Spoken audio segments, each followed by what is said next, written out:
Hello, everyone. It's your host, Amanda Hekayeh, and I have some amazing news. Starting this fall, The Poet Speaks is coming to your TV screens.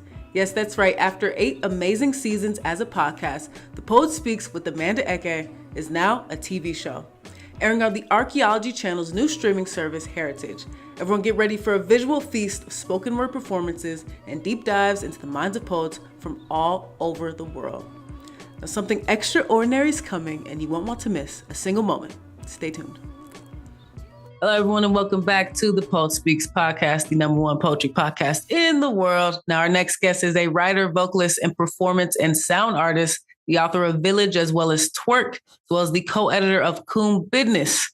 She has presented and performed all over the world, as well as had grants and fellowships from Cave Canem, Creative Capital, New York Foundation for the Arts, and the U.S. Japan Friendship Commission, among others. She lives in Harlem and teaches part-time at Brooklyn College. Everyone, welcome to the podcast, LaTasha Diggs. LaTasha, how are you? I'm doing good. I'm doing well. Absolutely. Nice to see your face. Now, before we get into all that we've done so far together and all of our meetings in real life, I want you to tell everyone where your location is and where you're speaking out of what location you are, what city you are, speaking out of us today. I am located in Planet Harlem, in the neighborhood of El Barrio, aka East Harlem. For old school folks, Spanish Harlem. And New York City. Absolutely. So I know you are a proud Harlem resident and everything. Now, I don't think I knew or did not know you. Are you born, bred and raised in Harlem, New York? Born, bred and raised in Harlem. I grew here. Yeah, grew here. Absolutely. Now, tell us a little bit about, your childhood and kind of where did you find. Now, I'm so intrigued by you're such a multi hyphenate yourself in terms of everything you do. Like I said, you're a writer, vocalist, performance artist in and of itself, as well as a sound artist. Tell us let's hone in though on poetry. Where did you end up finding poetry? Was it in your childhood growing up in Harlem? Or did poetry find you amongst your many travels? Where did poetry find you, or did you find it? It found me much later in my early adulthood. Like I said, born and raised in Harlem, there were aspirations to become a visual artist. That's what I wanted to be when I was a kid. And I actually attended LaGuardia High School of the Arts. I was a visual arts major. Prior to that, I drew, I painted. I also played the violin. I played the violin to the degree that I was in the Manhattan Borough-wide orchestra, second violin. When I went to LaGuardia, I kind of put down the violin and focused on visual arts. And long story short, I ended up not graduating from LaGuardia. So I did not get my high school diploma that way. Later on, I eventually got a GED. And at the encouragement of an old friend, I actually started writing music reviews. And he encouraged me to write music reviews based on how I just free verse wrote these poems, these ideas of poems in my notebook. And so there was a number of derailments before I actually saw myself as a poet. Nonetheless, becoming a music reviewer, freelance writer, of course, writing for The Source and Vibe and Ego Trip and a West Coast magazine that I can't remember right now. Mm-hmm. Going that route eventually got me back to writing poems. And so that's how it came.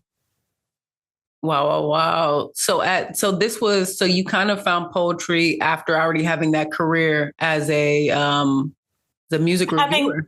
Having a brief career as a music reviewer.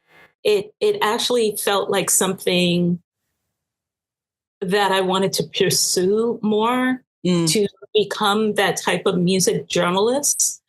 It's what prompted me to return to school.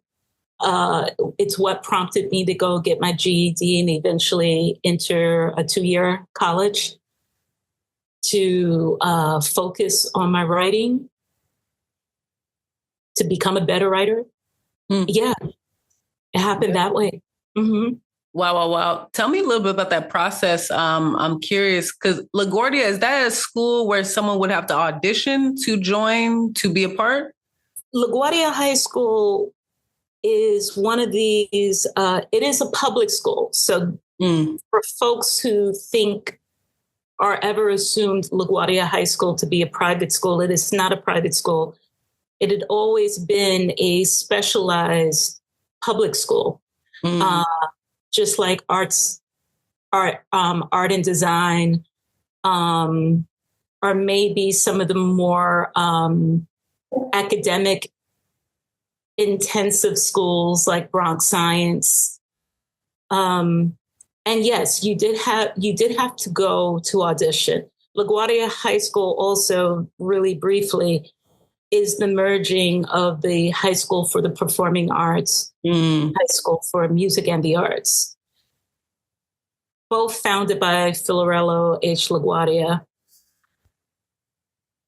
with the goal to always have them in the same building. But when they were founded, they were separated into two different buildings, 2 different locations. And I was part of that first class of the actual merge of the 2 schools together. So that was a trip. Yeah. So it's obviously the school holds such weight and prestige. I'm curious, dropping out, what was your family like? Were they, I think to really, in many cases, to support a young person to kind of pursue a school like that, pursue a career. Clearly, you were very talented. What were they like when you said, "Hey, I'm dropping out"? I would suspect that my mom was not happy. Yeah. She did not offer much protest, from what I remember. And the response, well, if you're not going to school, you got to get a job. Because you're not living under my house, not doing anything. Yeah. Oh, wow. Okay. So it just kind of honing in on there too. What was the kind of ultimate decision for you where you were like, I'm just leaving? What was the kind of decision for you that made you just drop out at that point in your life? So much. I'm high school. The high school years were not fun years. Yeah. I gotta say, they're not fun years. And so, you have to have a steady and firm support system, I would assume, at home to keep you grounded, right? Like your grounding needs to be steady. If that's not there, that's what happens. Part of the decision to finally leave was in part actually encouraged, if you want to say it nicely, but firmly pushed on by the vice principal of that time. From my recollection, I was shy of 6 credits. Wow. But just was not together because there's just so much happening outside of the classroom, within the household. Yeah. And like I said, if you don't have a grounding, you're a teenager. Yeah. Yeah. You know? And the vice principal was really like, why don't you just drop out? Because technically there was no reason to expel me, right? And I think legally a school can't expel you, not at that time. I don't know about it now. But yeah, I was just a student who just was not all the way together. Yeah. And without the grounding at home, and then with the kind of like pushing, nudging at the behest of vice principal, I just eventually left. Wow. Okay. For sure. So now kind of fast forwarding, like I said, you're a very multifaceted artist. Now you went from there, obviously born, bred in Harlem, New York, but, you've now performed globally, right? In Berlin, Venice, just to name a few, as well as the recipient, as I said in your bio, the National Endowment for the Arts Literature Fellowship, grants and fellowships, Creative Capital, U.S. Japan Friendship Commission.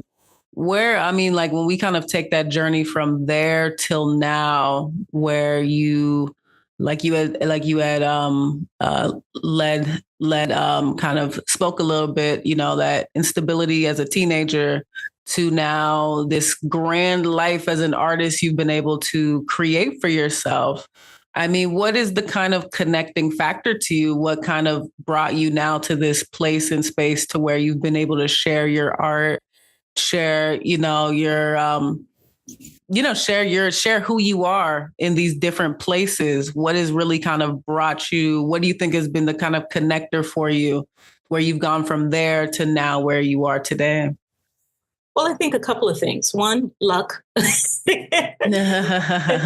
One is luck. 2, I guess some talent, right? 3, having support, having those entities, right? That see you and recognize your capabilities and want to push you forward, right? Push you forward in the direction of becoming a better artist, a better human being, right? Also being at the right place at the right time. It means, Yeah. a lot. And also, I speak a lot about those forces, right, that are outside of your control that actually make things happen for you or make things for you, right? Then there's also what a former high school student told me many, many years ago. Having to figure it out on your own, too. As difficult and cumbersome that can be, that plays a part in it, right? So I think there's a work ethic that is attached to not only the actual work, creative work you're doing, but then the self-work you have to do.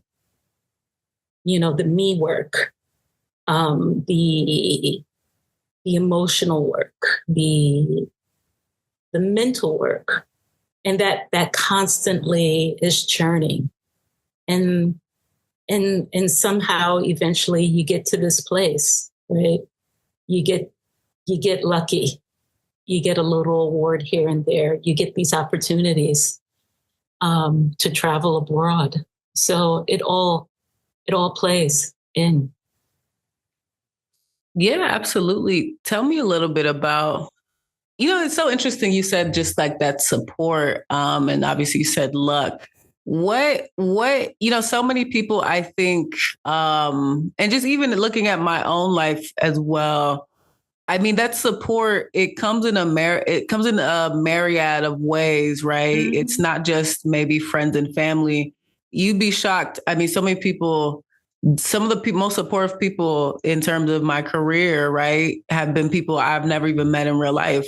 Exactly. You know what I mean? It's been people that just knew my work and just recommended it, right? Mm-hmm. Just finding those opportunities, and those opportunities beget more opportunities. Once you have something, it's easier to now get more, right, if you will. And then how important do you think, and I guess I want to ask, how lacking do you think that is, though, in the kind of general consensus of maybe in life? Like you said, you have this idea, the mental, emotional building of yourself is key to where you've considered your success, right? Being able to share your art and your authentic self in all these places around the globe that we live on.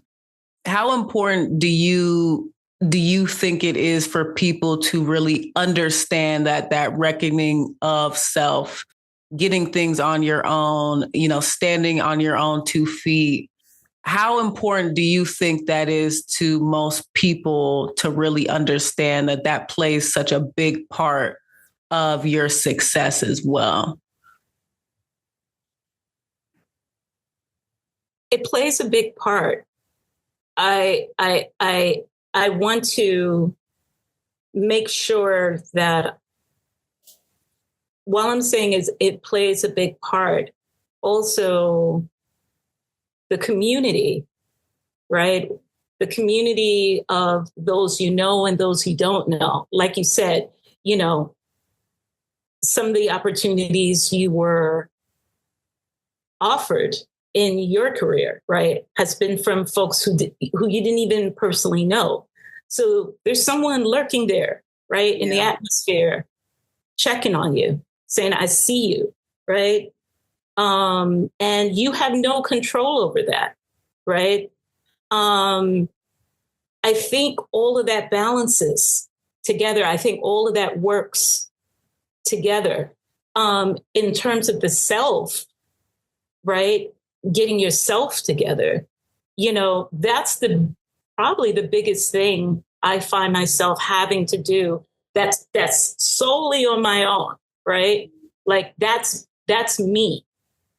I could have my confidants, I could have my therapist, I could have my elders, right? And all of that plays in shaping how you're going to do what you need to do for yourself, right? But yeah, there's the stuff that you do on your own, and then there's the stuff that you do in conversation. Sure, absolutely. Now, moving on a little bit, I do want to talk about the amazing works that you have. Please tell us a little bit. You're the author of Village as well as TwERK. Let's start off with TwERK. Tell us a little bit about that you are the author of. Tell us a little bit about TwERK, title, name, and what the inspiration was. Well, TwERK is my first collection of poetry. It came out in 2013. I was invited by the publisher and writer Rachel Levinsky, who founded Belladonna Collaborative, which is a feminist press for experimental writing, innovative writing, And she invited me to submit a manuscript. At the time she asked me, I was a bit jaded. And I like to tell this story. I was a bit jaded because I had recently graduated from grad school. And I had the mindset that my thesis was going to be the first book. And you learn that that is not the case, right? Your thesis is simply your thesis. What it becomes later on may be a manuscript. And even then, to move it from manuscript to actual book, that's a whole other process, right? Yes, absolutely. And I wasn't getting any bites per se, right? I was submitting it. Nobody was biting.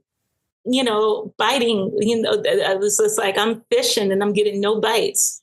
So I'm a bit salty. And so when she invites me to submit something, I said, well, I don't know what you want. And I got a couple of things. How about I send you 20 pages of this, 20 pages of that, 20 pages of that. Explaining this situation, this is not a conventional way of submitting anything to any publisher, right? Like the gods were just looking after me, right? Because they were just like, oh Lord, this child, right? And of the 3 that I submitted, there were a couple of poems from what would eventually become Village. There were a couple of poems of another project that is to be completed whenever it gets completed. And then there were these poems that eventually became TwERK, and she picked those. And I'm fortunate she picked those, because that was in fact the book that introduced me to an even broader audience. It was the book that allowed me to travel as a poet. Yeah. It was the book that opened doors that I could not have imagined. It was the book that, I will say now, even though some people may raise their brow, might have opened too many doors at the same time. Right. And I say that because the thing is, when you got that many doors opening up, you need to be ready. That's interesting. Wow. Are you ready? Do you have the stamina? Is your time management skills together? Right. And I think those are real questions. I think those are realistic questions. I think those are practical questions. I don't take back anything that was blessed on me at that time, but I also recognize that you have to be ready. Nonetheless, TwERK was the one. TwERK was the one that got the readership. It's sold out of its first press. It's sold out of its second, its third, its fourth, its fifth. Yeah. Right. Wow. It is a book that is still being taught. To my surprise, right? It surprised me how much the book has been celebrated and taught, and I'm very grateful for that. And then a 10-year gap happened. Not by design, but more so just where my life was going and if I was ready. And I was approached again by an editor, Erica Stevens, who formerly worked at Coffee House Press, of the prospects of submitting a manuscript to her. I did the same spiel with her, which was just like, LaTasha, what are you doing?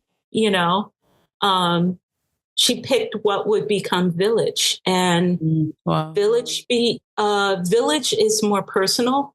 TwERK, a lot of heavy lifting, but nonetheless a very fun book because it's about me and my interests with identity, my interest in languages, foreign languages, my interest in sound and pop culture and anime and Black culture and all types of stuff, right? Village is the one that I'm still, shall we say, recuperating from. Wow, yeah. Because it's the most personal. And it is the one that has to do with mother-daughter relationships. Yeah. Again, it explores identity, the question of identity, the mythology surrounding identity. It talks about Harlem. It dives into a Harlem that many would rather not talk about. You know, a Harlem that is post Black Panther Party and now in the lurks of COINTELPRO. It's a Harlem that is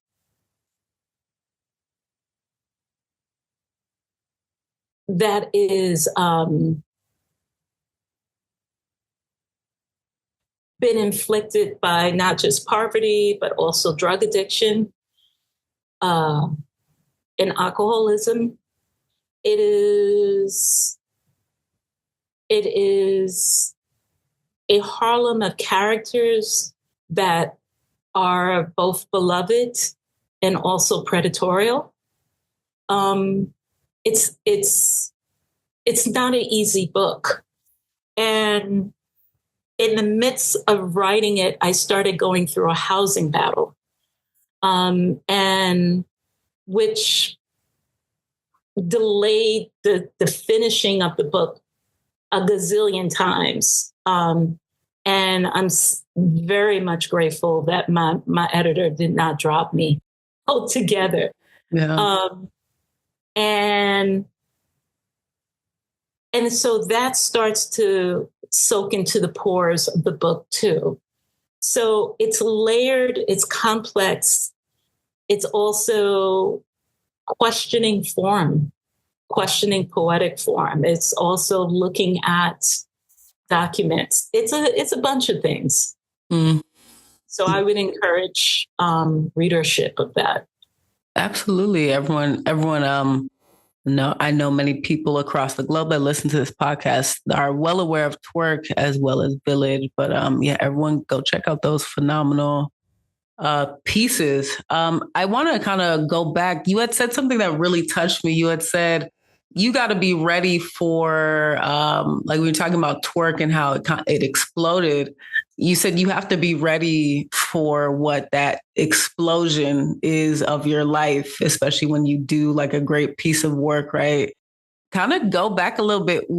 Did you feel like you weren't ready for what came of that? The attention, you said the stamina, do you have the stamina? What were you kind of not ready for at that point in your life when that book, when that collection really took off and blew up? To be real practical time management. Yeah. Also, the other thing is, how do I articulate what I'm doing in TwERK? I wrote it. I didn't think about what would have to be argued about the book in a manner, right? I also felt that some things I just simply didn't have the skills for. I could blah, blah, blah it, but it's really time management and practical skills. And also being able, okay, I get this grant, I get this grant, I get this grant. Following TwERK. But every grant is for a different project, right? I think as an artist, a creative person, I think you've probably experienced this too. When you're writing a proposal for something, right? Oftentimes you're writing a different proposal for different things, right? Yeah. With maybe the expectation you may get one. But what happens if you get all of them? Yeah.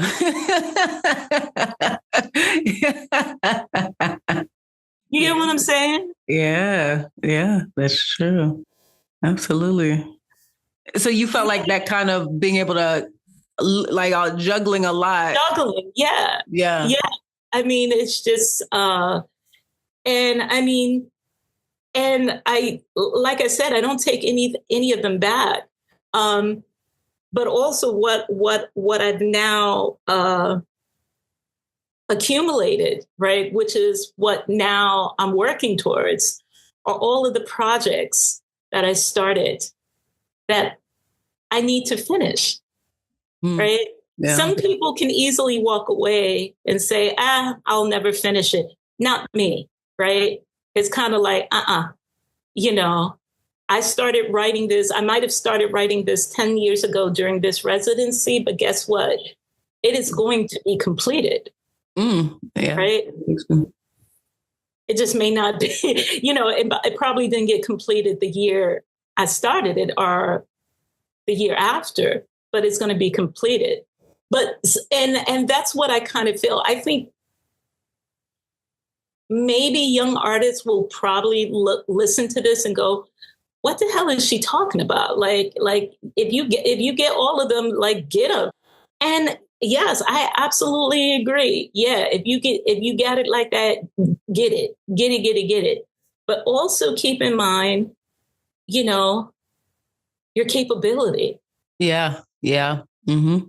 What you are capable of doing, you know, to see it through. Yeah. Right. And let it be something that's just amazing. Yeah.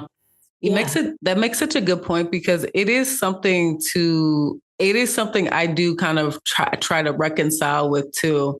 You know, there's certain points as an artist where you're just like, it's like a dust ball rolling through the desert. And then out of nowhere, like 15 great things could happen all at once. And then, you know, I remember recently just being in the space where I was like, dang, I used to pray for times like these. Why was I doing all that? Why was I doing all that? Now I'm like, now I'm super duper busy, and it's like, God. Like, so I do understand that concept where it's like, you know, you really do have to also, and I guess this comes from a privileged space, because you are achieving a lot. You are receiving a lot of rewards and awards from what is obviously very hard work from years, right? Yeah. But in the same breath, it is, you know, it's like this idea I say all the time. You know, it's one thing to hope and work towards your dreams. What we don't talk enough about is what happens when you finally achieve your dreams. What it takes to maintain those dreams is a whole nother avalanche of hiking, right?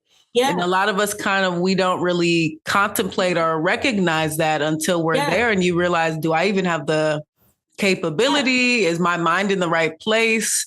You know what I mean? The time and effort. I mean, all those things to maintain what is a business, a dream, an artistic project. It's no joke. Yeah. So, you know, yeah. I mean, it's real. I mean, I think also, looking back at the things that I applied for, right? And how fortunate I was to get them, and how fortunate I was to have friends and colleagues who could be second readers, right? Which I think some people think that the application process is a solitary thing that you do on your own, right? Yeah, absolutely. That's maybe about 50% of it. About 25% of it is you having your tribe of folks who can read them and be those extra pairs of eyes, right?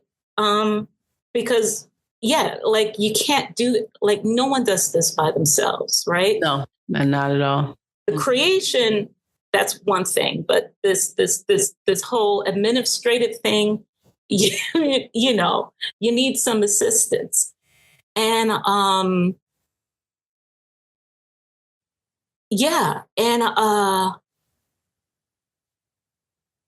you got to be ready. Yeah, and also, I mean, I'm pausing because I'm thinking about this work ethic was also something that I didn't witness or model from another writer.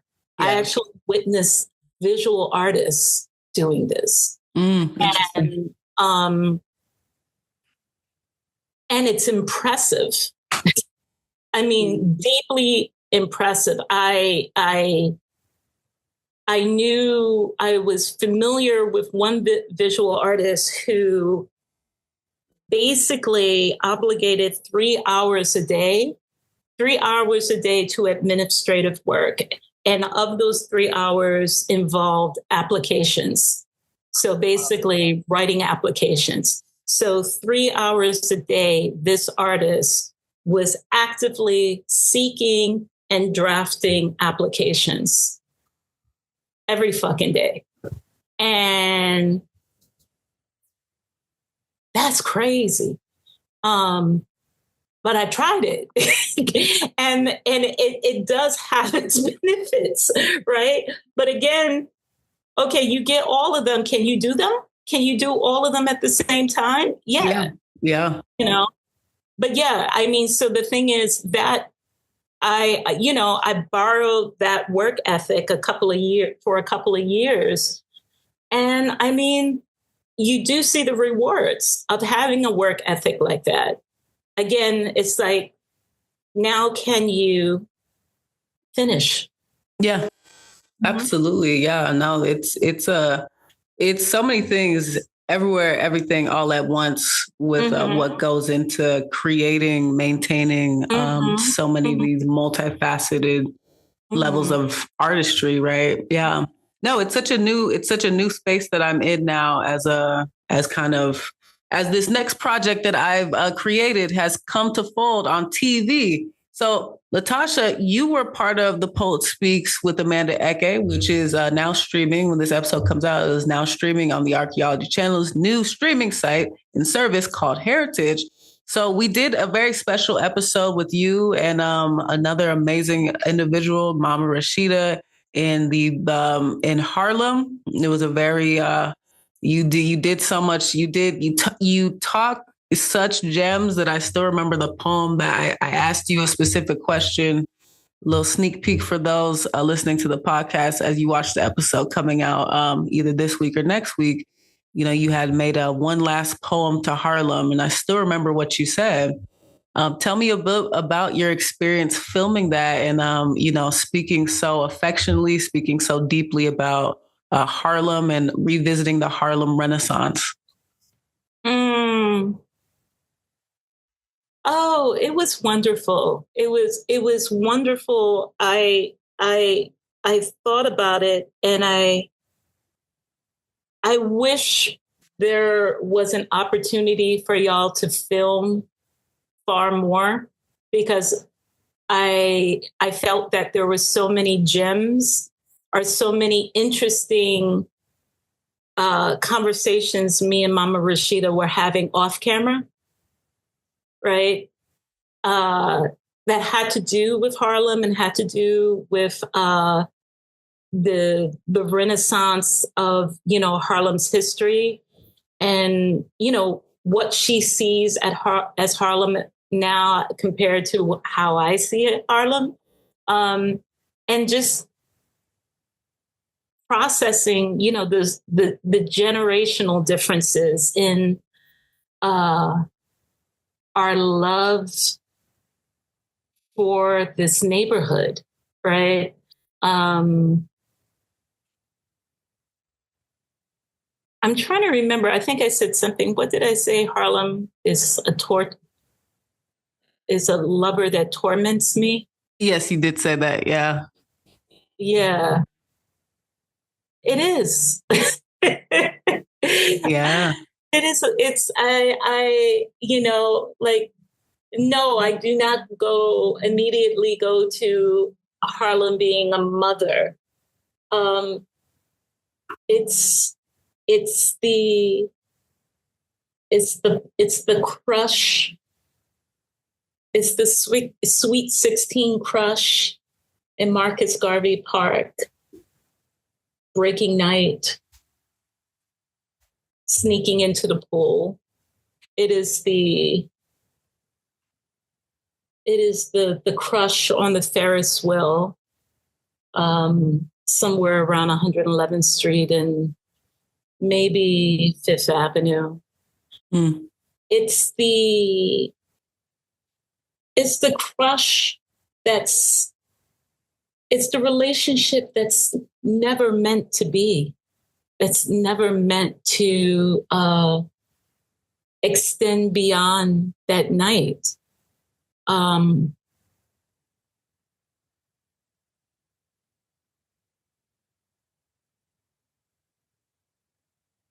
It's the lover that you want them to let you go, but you don't want to be let go of, but you want to be let go of, and they won't let you go. And it's a back and forth thing. It's a, do I stay, do I go, Harlem? No. Yeah. No, thank you for that. Yeah, for those when y'all watch the episode on Heritage Streaming, you really do get a good sense, LaTasha. Yeah, you have a very interesting, probably, I think I've never heard someone describe their relationship to their city or especially a place like Harlem like that. But I think you provide a lot of understanding of how Harlem has become your muse over your time living there. And how that muse, that relationship, it's always ever changing, but ever present. We also had the amazing opportunity to go to the Langston Hughes House, go talk to some of the amazing poets there as well. So like Tasha had mentioned, that generational divide between the new, the old, and what is the future. So everyone go check out Harlem Renaissance Revisited, The Poet Speaks with Amanda Hekayeh, now on TV. Go check that out on Heritage Streaming. All right. LaTasha, you've been such an amazing guest so far.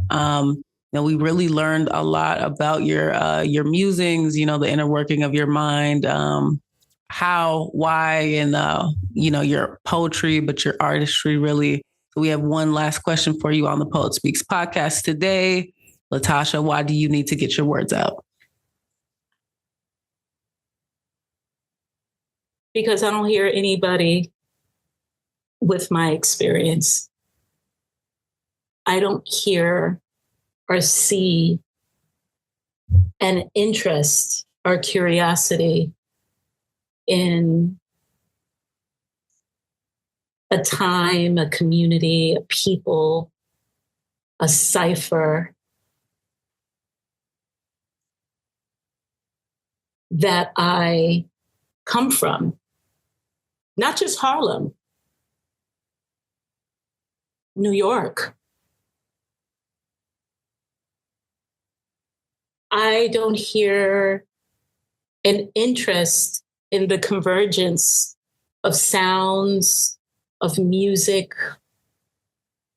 of bodies dancing up against each other.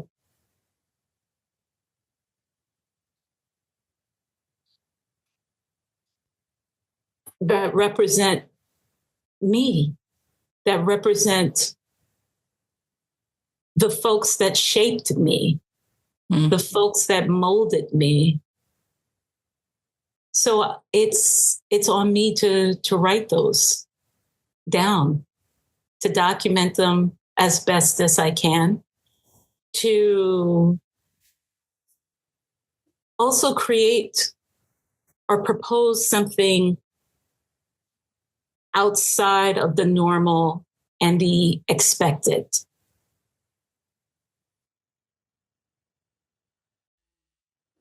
Absolutely. And that is why she needs to get her words out. All right. Thank you so much, LaTasha. We've really enjoyed having this conversation with you today. Now, before we wrap up, please tell us what's next for you in 2024.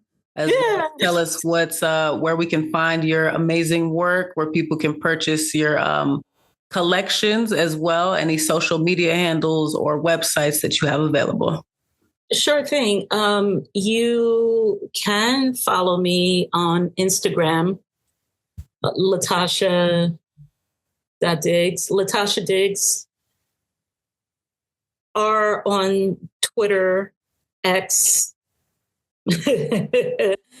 Malcolm X for the Black Twitterverse, at La Digga Report. For the remainder of 2024, I am participating in a couple of events. One is a tribute to my dear friend and brother, the late Greg Tate. That's going to be happening sometime next week in Harlem. We'll be with Burnt Sugar Orchestra, the band that he co-founded. I'll be reading along with Nelson George and Carl Hancock Rust excerpts from his first collection of essays, Flyboy and the Buttermilk. I'll also be participating in an event that is being produced by PTP Gang, a hip hop producer. I will be working with a young experimental electronic artist by the name of Yada. We'll be collaborating on something at the kitchen. That's sometime next week. I'm sorry, I'm not giving dates, but you can check the kitchen's calendar. And you can also check the organization We Are Still Here, which is a Harlem-based organization that is hosting the tribute to Greg. And a couple other things happening during September. And for the most part, I'm back in the lab working on my third manuscript, which is TBA. Awesome. All right. Well, everyone, LaTasha's links will be down below in the description box. No matter what platform you are listening to this podcast today, check out the description box down below. All right. LaTasha, thanks so much for sharing, and thanks for being a guest today on the Poet Speaks podcast. Thank you for having me, Amanda. Absolutely. Now, everyone go check out, again, all of LaTasha's amazing work, and check out this podcast. No matter where you are in the world, no matter what streaming service, we are available everywhere. All right, everyone. Thanks so much. Bye-bye.